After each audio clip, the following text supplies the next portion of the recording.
Hello and good afternoon and welcome everyone. My name is Ashley Abdullah and I'm the Director of Marketing for Emerge Americas. On behalf of my entire team, we thank you for joining this afternoon's virtual panel entitled Juntas Podemos, How to Adapt to Changes and Market Trends. The majority of our virtual panel this afternoon will be focused on our presenters today. We'll have the opportunity to engage with them in a dialogue and we'll be hearing from each of them today. We encourage you to get involved in the conversation. If any of the speakers pose a question or statement that particularly resonates with you, I'd like to invite you to submit your comments or questions in the chat box and Q&A portal. If you'd like to submit a particular question for one of our panelists, the best thing to do is use the @ symbol and type the panelist's name. Note that we are recording today's session so as to stream to a larger audience. Therefore, please be sure to keep yourselves on mute so as not to cause a distraction during today's conversation. To open our event, please join me in giving a warm welcome to the President of Emerge Americas, Melissa Medina. Thanks, Ash.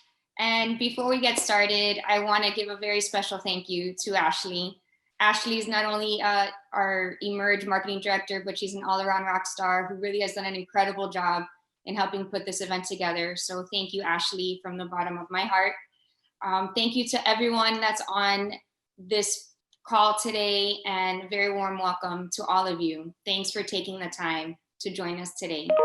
As Ashley mentioned, my name is Melissa Medina, and I'm president and part of the founding team of Emerge Americas, a platform that connects the dots between all tech ecosystem stakeholders, startups, investors, higher ed, corporate enterprises, government officials, all together for one objective: to spur investment and innovation across the Americas and to help create a sustainable and thriving tech hub for the Americas and South Florida.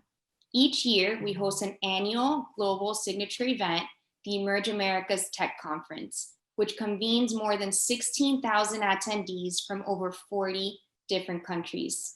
In and outside of the event, year-round, we create and curate content and resources for entrepreneurs, investors, and our entire ecosystem to help address the latest challenges and opportunities in tech and in venture. And that's why today's conversation couldn't be any more timely and more important. For the past several months, we've been battling with an unprecedented global health and economic crisis. Since the onset of the COVID-19 pandemic, small businesses have been especially hard hit. For minority founders, the statistics have been even more disheartening.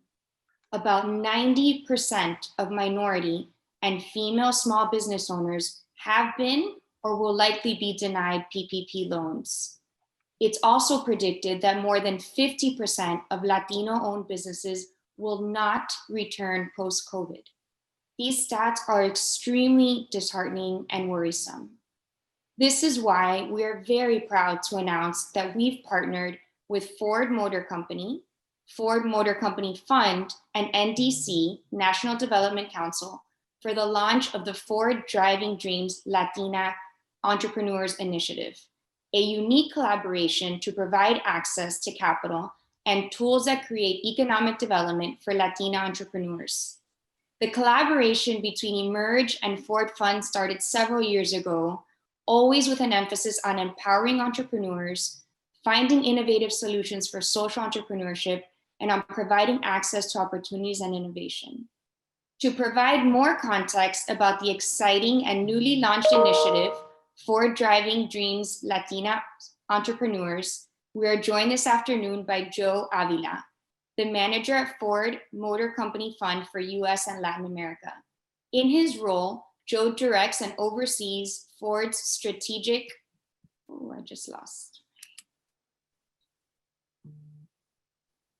Sorry, everybody, but I just lost my screen.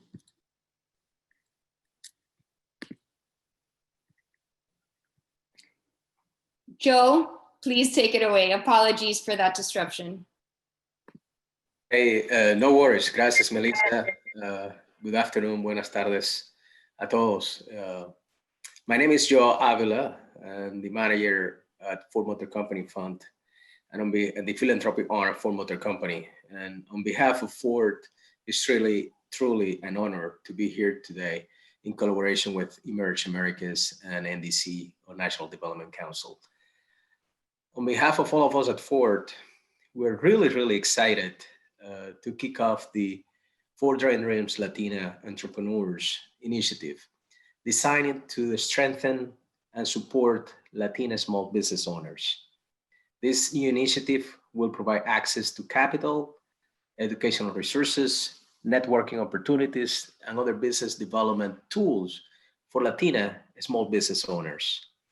At Ford, we're committed to making a positive difference in the communities and neighborhoods where we operate.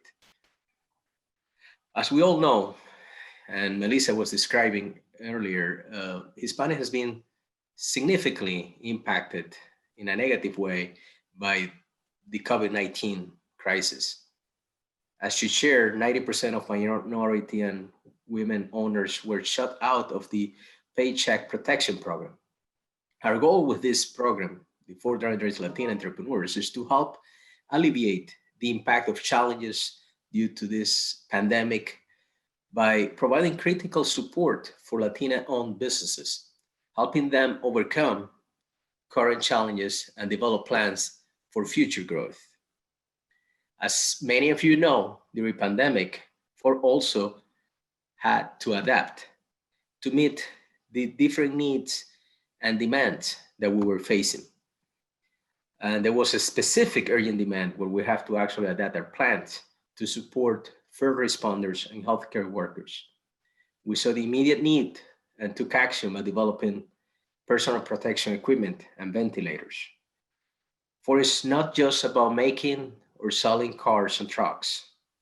We're truly partners in our communities, and we're partners and neighbors working to make an impact in communities where we operate and where we do business. Our goal is truly to make people's lives better as we strengthen our communities and bring positive impact in our local communities. Opening the doors and providing valuable opportunities for our community is truly essential to our nation's economy and overall well-being. Since 1949, the Ford Fund has invested more than $2 billion in programs that support education, promote safe driving, enrich community life, and encourage employee volunteering. Thank you to our partners, Emerge Americas and the National Development Council. We're very excited to work with you. Thank you so much, Joe. As you know, at Emerge Americas, we are very focused on providing opportunity and access to all entrepreneurs with a very special focus on minorities and women. This is why this partnership truly means so much to us. Thank you again to you and your entire team. So now we're going to begin today's event, and it is my true honor and pleasure to welcome three very dynamic Latina entrepreneurs to share their insights, lessons learned, and personal stories. Our first guest is Amanda Moreno Lake, who is joining us from Texas this afternoon. Amanda Moreno Lake has been in the construction and real estate business for over 20 years. She is currently the Vice President of Operations at Jim Lake Companies and partner in several investment partnerships. Aside from real estate and construction, Amanda has owned her own fair share of businesses, including a hair salon, Western wear store, trucking company, is currently working on opening several restaurants, and sits on several boards. Welcome, Amanda. It's a pleasure to have you with us this afternoon. Thank you so much. It's an honor to be here. Thanks, Amanda. Our next guest is Chezi de Quesada Covey. Chezi is a dear friend and has supported our efforts at Emerge since day one. She works on strategic response at Facebook's CEO and COO's office. She led numerous teams during her tenure at Facebook, responsible for partnerships and business development of new products. In her previous roles, Chezi launched and scaled small business tools, including the International Jobs product, served as head of platform partnerships in LATAM, and worked on internet.org. Prior to that, as if that wasn't enough, she served in the Obama administration as Deputy Counselor for Strategic Engagement. Hi, Chezi. Thanks for being here today. Thank you so much for having me. And last, but certainly not least, please join me in welcoming a dear friend and longtime partner of Emerge Americas, Max Tuchman, the co-founder and CEO of Caribou, the best interactive family video calling app and platform integrating children's books and activities, a truly engaging experience for kids and their families. Max is the first Latina founder to raise $1 million in equity crowdfunding and was named as one of Inc. magazine's top 100 female founders in 2019. Woohoo, Max, welcome. Thanks for being here today. You there? Hi, Max. Yes, sorry, I'm on mute. Sure. Thanks, Melissa. All right, cool. So let's make sure everybody was there. Now I see everyone. So today we're going to start with just a very basic question. We've obviously all, I think, been through a lot, both personally and professionally, with these COVID times sort of looming over us. But I wanted to start on a positive note and ask each one of you, what has sort of been your silver lining or blessing in disguise throughout these hard times? We'll start with Max. So, I mean, I feel like the world is on fire. Ooh, I hear an echo, but you guys can't hear that anymore. Okay. I feel like the world is on fire, unfortunately, in so many ways, right? For COVID and thinking about social justice, racial justice, our political systems are all over the place. And the last 7 months, I think, have been really tough for everyone. But I guess if there was any silver lining, Caribou was a resource that families could use during these very difficult times for many reasons. I think the number one priority for families during the last 7 months has been to stay safe, but the number two priority has been to stay sane. And with a magical Caribou call, it's a virtual play date. You can still see Abuela. We call her Fabuela, Abuela Fabulosa. You can still interact with your cousins, your family members that you can't see through this very interactive video call where there's actual content for kids. So you're still drawing and coloring and reading bedtime stories with them. So for them, for kids, especially during this pandemic, it's been very disruptive, but it creates a little bit more normalcy for them. So we're very grateful that we had a product that was ready to kind of grow as quickly as it did. Yeah. We 10x the company overnight in March, which was insane. But again, the need was there. And I think the second silver lining for us is because we 10x the company, we were able to create jobs. So we tripled the team between March and August. And we are still 67% people of color and 50% female. And to me, that's one of the things that makes me super proud. As you should be, you and your team. That's awesome. Thanks, Max. Chezzy, how about you? What would you say would be sort of a blessing in disguise through all this turmoil the last several months? I mean, the working from home definitely has its downsides. There is not a day that doesn't come where somebody doesn't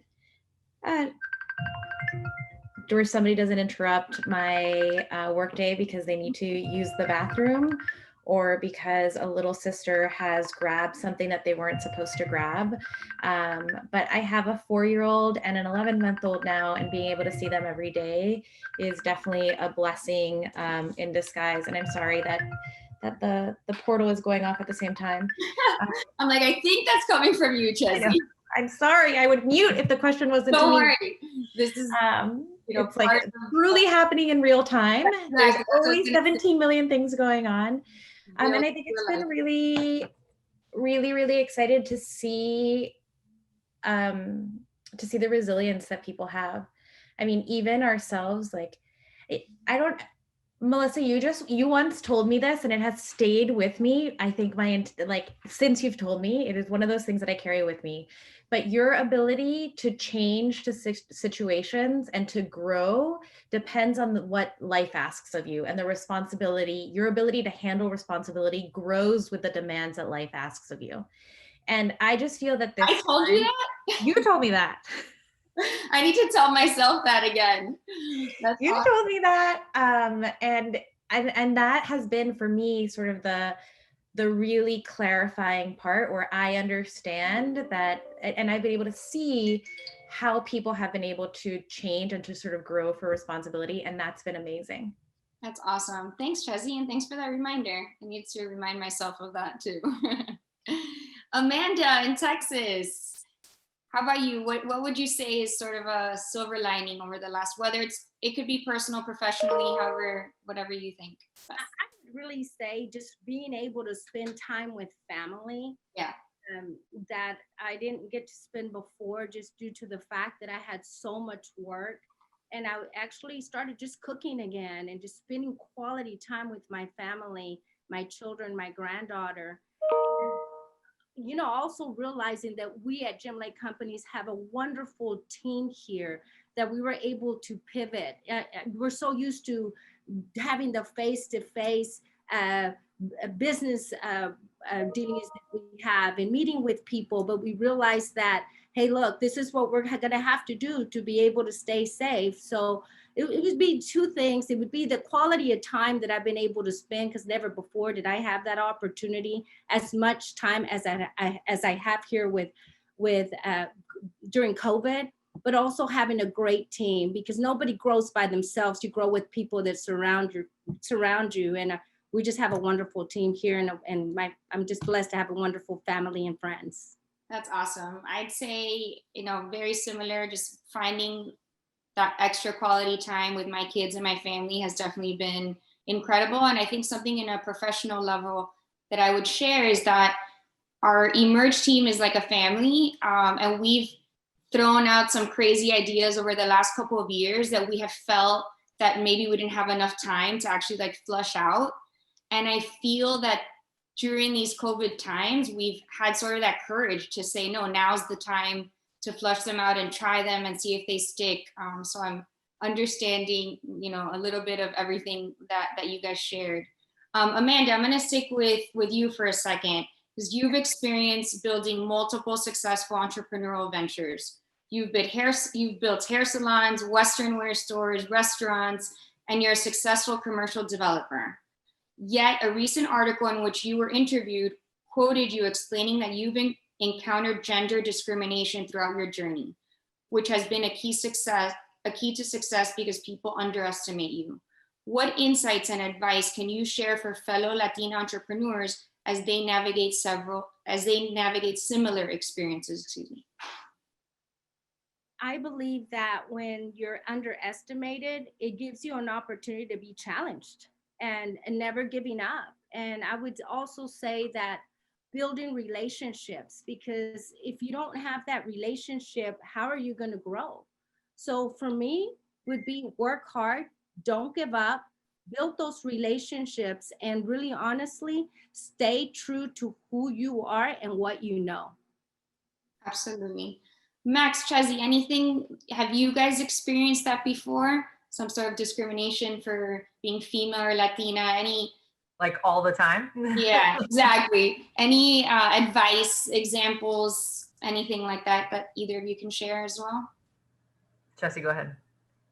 It happens not super frequently, but I don't think that it would be out of the world I would find it surprising that somebody hasn't experienced that. I think it's something that is common for all women and all Latinas in the workplace. I think what we need to remember, and what I wish that I had known at the beginning of my career, was that it's not just me, it happens to everyone, unfortunately, and that we have a responsibility to ourselves to remember that it's not okay, and to have that self-confidence to call it out and to say, look, that's not okay, and you can do it one-on-one, you can do it really nicely, but you also have to be able to defend yourself a little bit, and to defend your position, to challenge it. And also, what I really wish that I had understood earlier in my career is that now where I am in my career, I have a responsibility to make sure that it doesn't happen to other people. And if I allow it to happen to other people, then I am a part of the problem.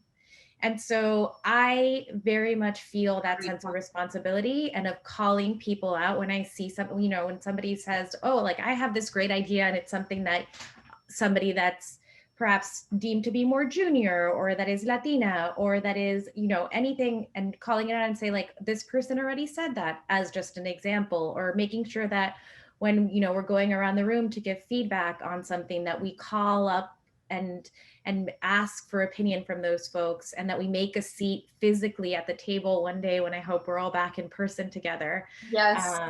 And so making sure that you're opening those pathways and have that responsibility too. Thanks, Chessie. Max, anything you want to add there?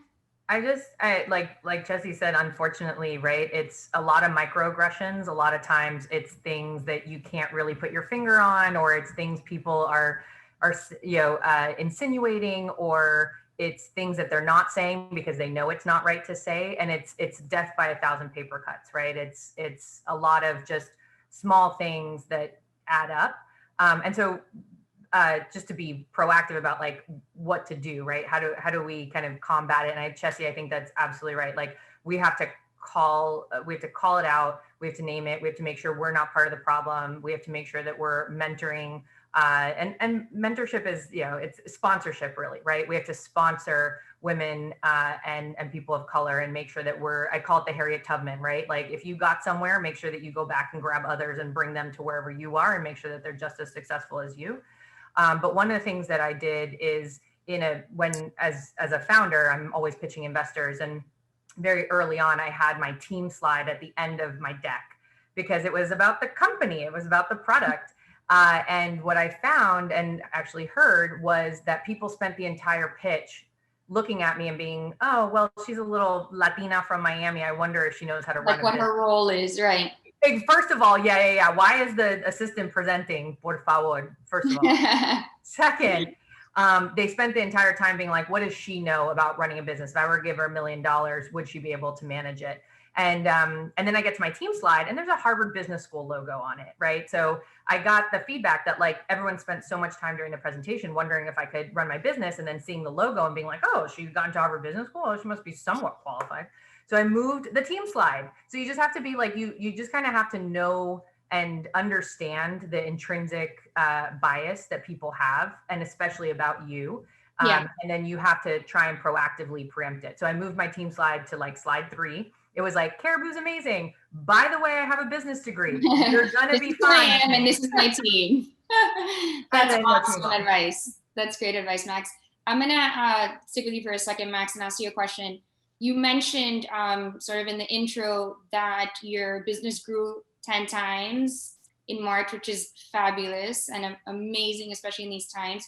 You already had a digital platform. So I guess my question to you is, how did you have to pivot, even though you already had your digital platform and you know the families were already connecting virtually?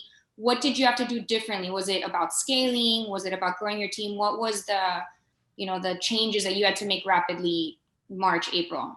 Yeah, I think everyone had to grow in some kind of way in March, April, right? Like either you had to pivot and completely do something different for your business, or if you had, there was a woman in the chat who was talking about restaurants. Like my heart goes out to all the restaurants. Like you had to completely redo your restaurant and go outside, or create more drive-through, the pickup. Like, I mean, just everything changed. And for us, again, even though a lot of things changed, we were very fortunate that it was growth opportunities, right? So for us, we saw growth across the world. We used to be in 164 countries. Now we're in 200 countries and territories. There actually aren't even that many recognized countries in the world. Yeah. For FIFA. FIFA recognizes 211, don't ask. And so that was one thing. For another conversation. That's a totally other conversation. So we grew there. Then all of a sudden we were just getting so many requests from publishers who wanted to work with us because they wanted to be on our platform. And so we had to hire a head of partnerships, and that's how we got DC Comics and a bunch of other really great brands like Encantos, who has bilingual books for kids in English and in Spanish. I mean, we grew the library, tenfold as well. We had to switch our video calling platform because it scaled so quickly. Nothing broke. My co-founder, Alvaro Sabido, is a rock star. I just want everyone to know, because nothing broke. We did not break the internet when we grew 10X. We started to see 8 to 12-year-olds joining the platform. We would always kind of consider ourselves 0 to 7. And then all of a sudden kids kind of needed an alternative to TikTok and Well, they're also spending a lot more time on their devices and at home, and probably, connecting more. So and then And then we got a lot of celebrity users and fans. And so kind of, how do we involve them? And what we started to do was we had them do read alouds, and we made the read alouds on demand in the platform. So you can have Kevin Jonas read you a bedtime story if Abuela is not available. Or Abuela, Kevin Jonas, I mean. Or LeVar Burton, who is the OG of reading you a bedtime story. So we have LeVar Burton on the platform. So it's been all kind of like growth pivots, which is great. Super exciting. Thanks, Max. Amanda, I'll ask you a quick question. So many businesses have had to close their doors during the pandemic, yet you continue to open businesses, including your latest restaurant venture, Ocho. How do you get this done? And what advice do you have to people that are trying to open businesses and have setbacks, and yet here you are opening new venture within the restaurant space during these times? So if you could talk a little bit about that, would be great. So what I would say is really honestly is have a banker or even a credit union. Something recently happened to me during COVID. I was wanting to purchase a piece of property. It went through three different stages. The fourth stage, they were going to tell me whether they were going to let me borrow the money or not. I paid for an appraisal, so I thought everything was good. And then I just got told that no. So dealing with a small banker and having that relationship with the president, and that was the case for me. I had a great relationship with my banker before they got bought out. I had built a great relationship with them, and as soon as they got up, you just became a number, and you don't have that relationship with that bank. So either a bank or a credit union. That my advice would be is be involved, have several different bankers involved. And in fact, didn't even tell me why I wasn't able to get that loan. I called the president of that region and of the Dallas region. I'm still waiting for a phone call. So it was extremely frustrating to me, even someone like myself that have been involved for a very long time in business and also in development. So again, I sound like a broken record, but having a relationship or several relationships with the banking industry or a credit union. There are credit unions out there are trying to help the small businesses. You'd be surprised of what they're wanting to do. Even if you're here, our culture, the Latinos, the bracket that people are not even looking at is the ones that were brought here from when they were 2 years old, and they don't have a social security number. They went through school here and they started their own business, but they can't apply for PPP because they don't have a social security number. So that category of the businesses have been really, really hurt, and having organizations to help them is extremely important. I would say partner up with somebody that's like mine, that wants to open up a business. That's what I'm doing. I'm partnering up with a friend of mine that's been my friend since I was 13 years old in Ocho. And you make sure when you do partner up, they understand P&Ls and balance sheets and financial statements, and they're like-minded. Yes. So, I would say my takeaway there is make sure you align yourself with a great team and partner that thinks like you, but I'm sure also that complements you so that you balance each other out. And then I think your point about a strong relationship with a bank is a very good point. You may think as a small business, or even when you have an idea for a business, that this is something you think about later. But I could tell you from experience, it's very important to develop a trusting relationship with a bank. You never know. You might think, oh, I'm not going to ask for a loan from a bank for many years. And, it's not important. And at some point you may need that. And developing that relationship and credit with them is extremely important. So great points, Amanda. Chezzy, I have a question for you. As the head of jobs and services partnerships at Facebook, you work closely with the company's product development team to launch digital tools that small businesses can use to expand their footprint in a world that's becoming increasingly focused on technology. What are some of the obstacles that you've observed in your role at Facebook that businesses are particularly struggling with throughout this pandemic? I think it's having agility is really hard.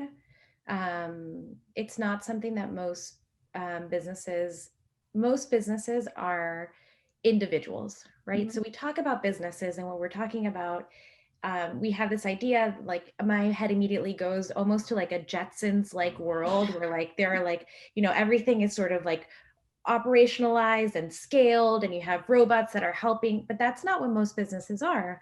Most businesses are really people.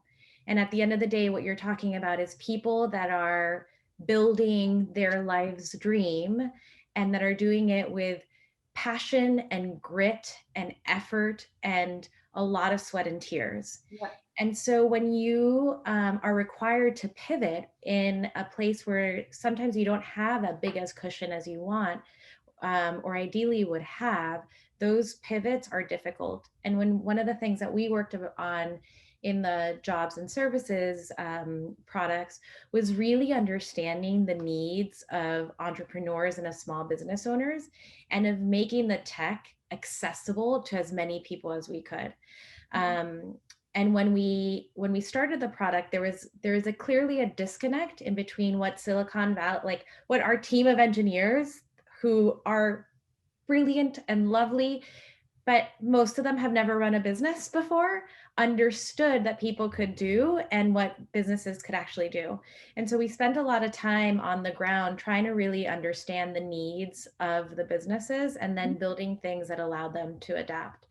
And what I would say is, just sort of like as a piece of advice, is to start in bite-sized pieces. I think as all of us sort of, even if we're trying to like exercise more, or we're going on a diet, or we want to, have a new habit, like at least me, like instead of being like, I'm going to run for 20 minutes every day, I'm like, no, I'm going to sign up for a marathon in 3 months. I've never run a marathon. And I keep signing up for them, and I'm never going to run a marathon because I don't run for 20 minutes every day. And so we need to take that as business owners too, and as entrepreneurs, and really think about those piecemeal. So it's not like I'm going to digitize all of my everything. No, it's like, right. Okay, I'm going to get a hold choose components. Exactly. Yeah. And understand, like, I'm going to get a hold of my, of my Facebook page, of my Instagram page. I'm going to like have a different type of operating system, but to really think about it as projects instead of as sort of like one. Are there any services or tools in particular within Facebook that you would highlight by any chance? I think the jobs product is really excellent. It really helps people find local jobs, which is what most small businesses are looking for. So they're looking for people that can find jobs in the area. And I think that our ads tool is, we have the best ads platform in the world, and making sure that you're able to reach the right audience is something that Facebook does uniquely well. And I think it's worth, we also have a bunch of classes online that I would recommend folks take that really walk you through the nuances and sort of the steps of the product. Awesome, thanks, Chazzy. So this is a question for all of you, and I think the answer might be a little bit different during these times, but how did you find your mentors, or those people that not only that inspired you, because there could be people that inspire you that you've never even met, but people that actually rolled up their sleeves and gave you their time and energy and helped support you as you were growing your business? How did you identify those? And is there any advice you would give to entrepreneurs now during these times where everything's virtual? How do you reach out to those mentors now? So this is anyone that wants to kind of jump in would be great. I'm finding that people are missing other people and connections. Yeah. And so that before reaching out to somebody on LinkedIn, and again, like I speak about things in like my super personal experience, so maybe people didn't feel this, but I always felt really awkward reaching out to people on LinkedIn. And when people reached out to me on LinkedIn, I was like, should I respond? Do I not respond? Do I know this person? Have I met this person? Like I was always a little bit awkward, and maybe that's just me. But I find that like LinkedIn has become a really powerful vehicle where people are seeking that engagement. And so I would say that the best way to find a mentor is to, or somebody that you can learn from, is to get really clear on what it is that you want to learn, find the best people that have been able to do it and reach out to them, but be really specific. So yeah, Amanda, I think it is awesome that you have been able to build so many different businesses across different verticals, and that you have been able to do it as a Latina entrepreneur. I would love to learn more and understand how you were able to find those market gaps to create your businesses. That is the note that I'm going to send on LinkedIn afterwards. But right? But I'm also saying it here, so that way you also hold me accountable to sending it. No, it's great advice, and I would say LinkedIn, Chazzy completely felt the same way, and I think as a piece of advice that I would give in using LinkedIn, which I truly believe is also a very powerful tool, is to not use the sort of generic messages. I think when I see those, I think, they're probably sending this to 100 other people or maybe even more. And so maybe they don't even really know who I am or how exactly I could help them. So just taking that extra bit of time to kind of customizing that message to whoever you're reaching out to for advice would be something that I would add to that. But Amanda or Max, any other thoughts or ideas around mentors that you've had, how you reached out to them? Do you still, reach out to them today? And just any advice for those that are listening today? I have two wonderful mentors. One happens to be 84 at this time, and he's been a mentor of mine in the real estate business. And I got to meet him just by helping him pull a permit within the city to build a building. That's amazing. I would say that joining your local chamber, joining your Chamber of Commerce has been, for me, the Oak Cliff Chamber of Commerce has been such a wonderful tool for me. And I've learned a lot. I was able to meet a lot of people there through the chamber, and being involved in your chamber. And it's not just joining, it's actually participating, because you can join, pay the fee, and never show up. What good is that going to do? Yeah. So being involved, it's something that's extremely important. Max, any thoughts? I would actually echo what Amanda said. I think that's such a good point. I think we see mentorship or sponsorship as taking, right? We're always like asking people for advice, or we're asking people to mentor us, or we're asking people to answer our questions.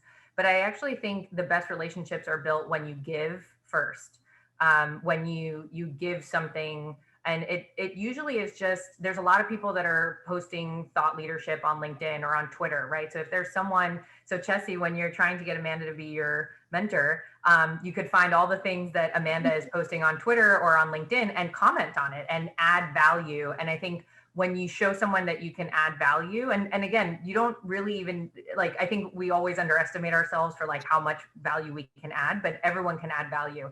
And especially if there's someone that you're looking to, that you want to partner with, again, someone who's going to take a bullet for you is what I think a sponsor is. That when you show that like you are part of the conversation, that you really understand what they're doing, that you're doing something similar to them, and you give and you add value, I think that's when those best relationships are built.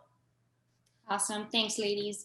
I'm going to transition a little bit now to access to capital. And I think we all know that it's a challenge period, I think, across the board for entrepreneurs. And I think it's even more of a challenge if you're a female, and add to that if you're a female of color, add to that if you're a female Latina. But Max, I'm going to start with you. And then I also want to get thoughts from Amanda and Chessie on this as to funding resources and tips and ideas. But Max, being, the first, it's both female and male, right? It's not only Latinx. Yes. Yeah, so she's the first Latinx entrepreneur to crowdfund $1 million. And I mean, just hats off to you, because what a title to always have and carry. You should be so proud of yourself for that, and it inspires me. And so I want to know what, I know your story, and I know that there was challenges, that wasn't something that you did overnight and was super easy by any means, but you did it. And so how did you get to that point? And what were some challenges and maybe some advice you could give Latina, specifically entrepreneurs that are looking to, is crowdfunding maybe something that, more people should think of doing? Yeah, I think, again, fundraising is hard no matter what you look like, right? But the statistics don't lie, right? When women and people of color are making less than, or are receiving less than 3% of venture capital funds, the system is very broken. Yep.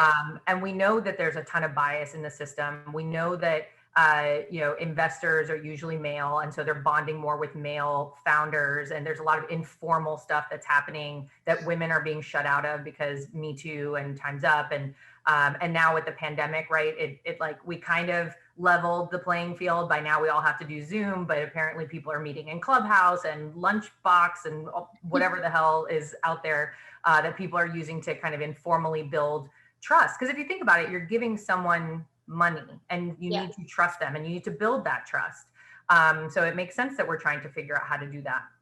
But what I have found is that I just had to get scrappy, right? I had to go back to my Latina roots and just be like, I'm just gonna make this happen. I don't care what obstacles come in front of me. And so in the beginning, we bootstrapped the company. I was eating a lot of chicken nuggets. We had literally no money.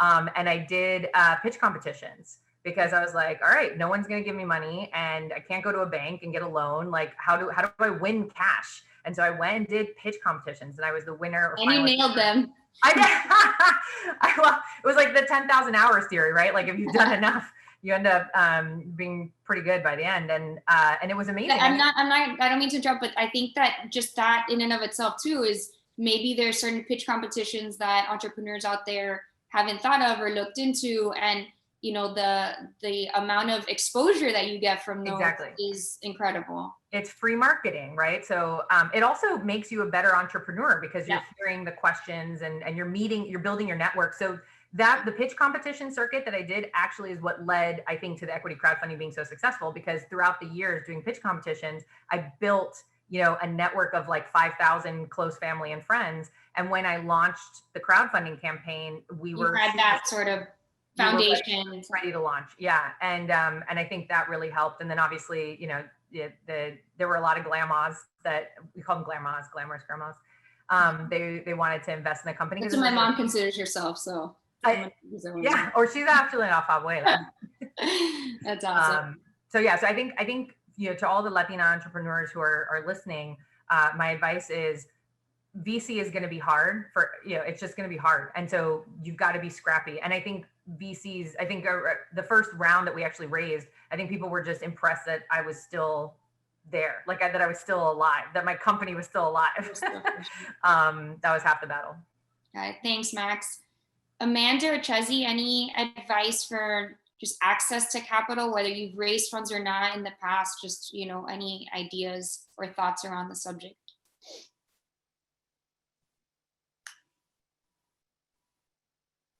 I would say, like I mentioned earlier, getting involved with the chambers, also within your municipality, to see what kind of programs they have available.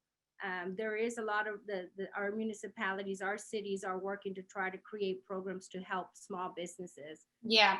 Just being involved and getting out there and trying to figure out what kind of avenue. It takes a lot of work, and it's not just sitting down and giving up. Nobody's going to do it. A bank's not going to do it. Start looking at credit unions. Start looking at whatever programs that your municipality or your city may have. Thanks, Amanda. Chezi, any thoughts? I would also, I mean, the scrappiness and the you can't be shy really resonates. I think for Latinas in particular, asking for money is very personal, but I think for Latinas, in the idea is a cultural norm that we just have to get over. It needs to be done. And I think when I see one of the things that, when we talk about trends that I see about,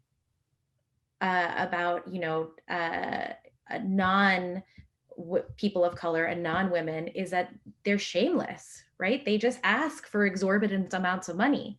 And Latinas and people of color tend to ask for what they need, or half of what they need. Or even less than what they think they need. Yeah.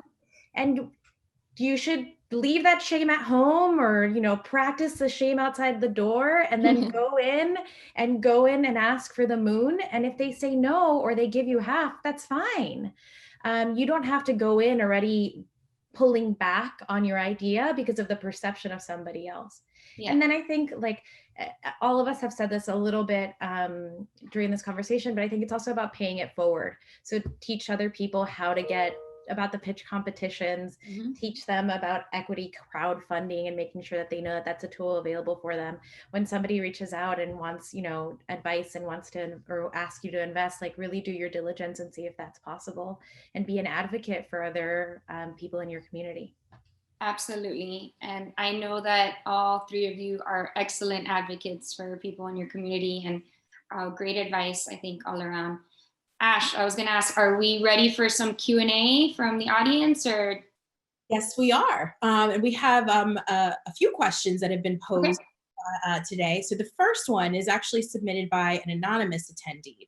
The first question reads as follows. Pivoting, adapting to changing environments seems to have been a recipe for success during the last few months.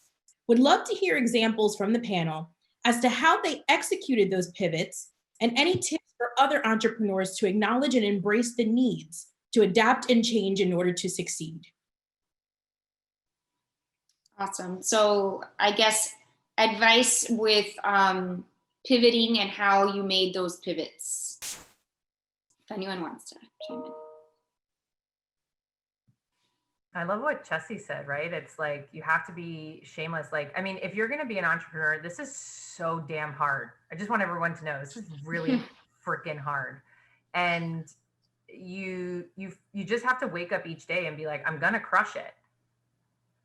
And like, it's like, I call it the confidence of a mediocre white man, right? It's just like, I'm going to totally own today, and I'm going to raise $1 million, and my company is going to be like #1 on every list. Like, and it's hard, especially growing up as a Latina. Like, that's just not, I think, the way that I was raised. I was supposed to be humble, and I just, there's no space for being humble when you're trying to pivot and build a business, a successful business.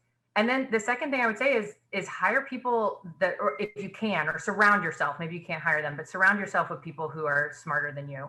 That's incredibly and that challenge you, right? Yes. Because you don't, like, I think someone told me this once, and it's great advice, or it's, don't always pitch to like your mom and dad. Yeah. Because they may not be the ones to tell you, you know, they may be the ones saying, oh, it's great, and your pitch is great, and your idea is wonderful. Maybe that's not the case for everyone, but in a lot of families, that's the way it is. And so make sure that you're sharing your ideas with people that are going to ask you the tough questions that you need to answer. And Chessie said also, like, don't look at everything as a marathon. Look at everything as a micro test, right? Especially during these very challenging times.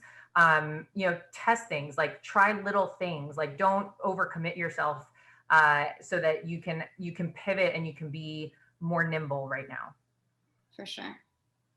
Melissa, I'd like to add, you know, even in the restaurant business for us, I'm also a partner at a restaurant in Bishop Arts called Coco. So we weren't prepared to do to-go orders at all. And so what we did, we started doing parklets outside. I actually took the alley and started putting lights outside the alley, and just besos papi, te amo papi, and people just posting and taking pictures in front of it. So just thinking outside the box, being creative, outside seating has worked. I think that's the key to that little venture, is that people feel more comfortable sitting outside and just creating an environment that people want to be, but also practicing social distancing. Yeah, no, I think that's a great point, not to be afraid to try new creative ideas and see if they stick. Yes. And I think the other thing that I would offer is you need to be forgiving with yourself. And that's a hard one right now, and to give yourself the space to mess up and to sometimes only wear sweatpants, you know, or like only eat ramen. I don't know what it is, but it's okay that not everything is perfect. And I, you know, for me, before the pandemic happened, there was like a very clear line between home and work, and somebody asked about balance, and I think the truth is that like balance is sort of fleeting, and balance isn't kind of real. You just sort of you have to pick and balance choose. it, make it work. Yeah. And but what has become really clear is that now the balance that I pretended to have has just sort of come and crushed on all over itself, and that the only way to make it through is to really be kind to myself and give myself the space to, you know, sometimes be freaking out about the fact that we're still in the pandemic, and that it's scary, and that I haven't seen my mom in 10 months, and that really stinks. And then give that space, and give it, the 30 minutes that I'm going to give it, and then get back to how Max was saying it, and tell myself like, and you're going to crush it today. So you're going to, put on some jeans and get on the Zoom call. And that's the way that it's going to. Yeah. Thanks, Tezzy. Ash? Our next question actually is a beautiful segue as we're keeping an eye on the time. Okay. Special announcement that we have. So this next question was submitted actually via email, and it reads, are there any tools or resources for Latina entrepreneurs to be able to avail themselves of for access to capital?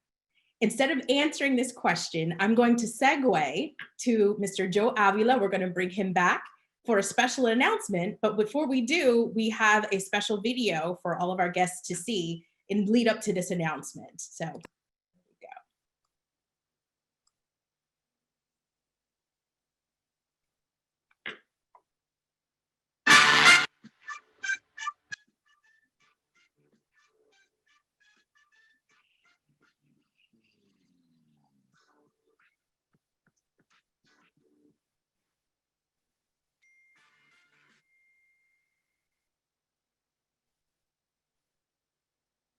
okay. Well, thank you, Ashley, and thank you all the panelists. I mean, this was great. Thank you, Melissa, for moderating it. Really enriching conversation. I was paying attention. I was thinking about not only the challenges you have been facing, but also wondering, what, that those challenges, you're an inspiration, because you can not only can learn from your message, different people can learn, the audience can learn from your message, but at the same time, it's inspiring to, especially during these current times, to continue. As you saw, I don't know, Ashley, if we can bring that slide back, once again, thank you to everyone for participating in the program. But yes, we're calling all Latina entrepreneurs. We are investing more than $400,000 in grants and educational resources. We couldn't do this with our partners, NDC and Emerge. Each participant must complete an online grant application that demonstrate a financial need due to COVID-19. There's going to be 75 $5,000 grants that will be awarded to Latina small business owners. There are some qualifications. Please, to learn more about it and apply, go to forddrivingdreams.com, as you can see on the screen. Please be sure that you apply by Friday, November 13th. There's going to be how to apply webinars that will be provided by the National Development Council on November 4th and November 11th at 6 p.m. Central Standard Time. Please stay in touch through our social media channels for more details. On behalf of Ford, thank you for joining us. A special thanks again to Emerge, especially Melissa, Felicia, Ashley, and the entire team for your support, patience, working with us with this virtual event. To our panelists once again, and DC and everyone involved, thank you for making this possible. We hope you found great information through this event, and don't forget to apply. Please stay in touch. Follow us on Instagram, Facebook at For Driving Dreams, and stay tuned for future webinars. Muchas gracias, everybody. Thank you. Yes. Gracias, Joe, and thank you to the entire team at Ford Motor Company, the Ford Fund, and NDC who made this initiative possible. This really has been so exciting. It's something that is very near and dear, not only to my heart, but I know to the heart of the entire Emerge team. In closing, I want to reiterate some of the key takeaways that our panelists shared with us. In order to survive, you have to be prepared to be nimble. Remember that this is not a marathon, okay? You're signing up for bits and pieces at a time, and make sure that you have clear and concise goals. Your team is everything. So hire smart, look for partners that complement you, research programs, get involved with your community, with your chambers, make sure to establish a relationship with a community bank or community partner. The Forward Driving Dream Latinas Entrepreneurs Program application is now open. This is very, very, very exciting, and it's addressing a lot of the challenges that many Latina entrepreneurs are facing today. So please check that out. I can't thank the panelists enough. I would really want to just continue talking to all of you, by the way, but perhaps there could be a sequel or part 2 to this. Max, Amanda, Chezi, thanks for your insights. Thanks for everything you shared with us today and being so open with everybody on today's panel. And I look forward to many, many more conversations. Just so you all are aware, Emerge America's dates for next year are April 26th and 27th, 2021. God willing, we'll get over some of this COVID pandemic and the issues that we've been going through, and hopefully we're entering some brighter times. To find out more details about Emerge, please go to our website, emergeamericas.com. But really today is all about the Forward Driving Dreams on Latina Entrepreneur Program. So please go to forwarddrivingdreams.com for more info. Have an amazing rest of your day. Remember, this was from the West Coast to the East Coast. We had California and Texas and Florida covered today. And it was just a great, great conversation. And can't thank everyone enough. Thank you, everybody. Thank you. Thanks everyone. Bye. Thank you. Gracias. Gracias. Adios. Luego, adios. Thank you, everyone. Ciao.